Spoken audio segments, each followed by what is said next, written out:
एकादशी तिथि पर पूजा पाठ का विशेष महत्व रहता है। ये दिन समर्पित रहता है भगवान विष्णु को। तो चातुर्मास चल रहे हैं और साथ ही श्रावण का पवित्र महीना भी चल रहा है। ये भगवान विष्णु के शयन का समय है, विश्राम का समय है। तो भगवान विष्णु तो विश्राम कर रहे हैं, लेकिन चतुर्मास और श्रावण मास की पहली एकादशी आ चुकी है। इसे कहा जाता है कामिका एकादशी। इस दौरान पूजा पाठ का विशेष महत्व रहता है और ये एकादशी कई कारणों से खास है। सबसे पहले हम आपको बताते हैं कामिका एकादशी का शुभ मुहूर्त, जो रहेगा 12 जुलाई शाम 5:59 से 13 जुलाई शाम 6:24 तक। मुहूर्त और तिथि दोनों के अनुसार कामिका एकादशी 13 जुलाई को ही मनाई जाएगी। कामिका एकादशी के बारे में मान्यता है कि इस दिन विधि विधान से पूजा करने से सभी पाप टल जाते हैं। इस दिन सर्व सिद्धि योग भी बनता है। और तो और कामिका एकादशी अकाल मृत्यु तक को टालने वाली बताई गई है। कामिका एकादशी के दिन व्रत करने से आयु और भाग्य दोनों में वृद्धि होती है।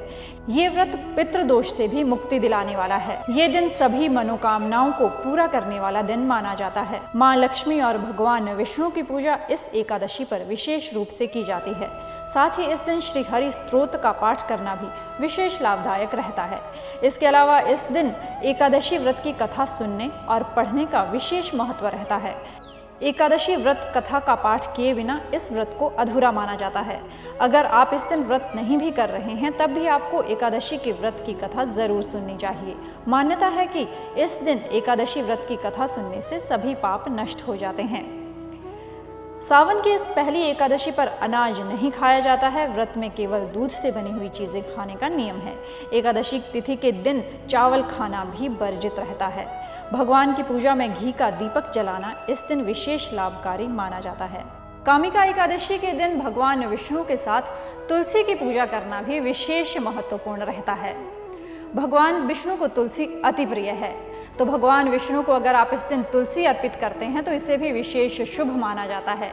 लेकिन साथ ही इस बात का भी ध्यान रखें कि कामिका एकादशी के दिन तुलसी तोड़ना या तुलसी के पौधे को स्पर्श करना दोनों ही शुभ नहीं माना जाता है।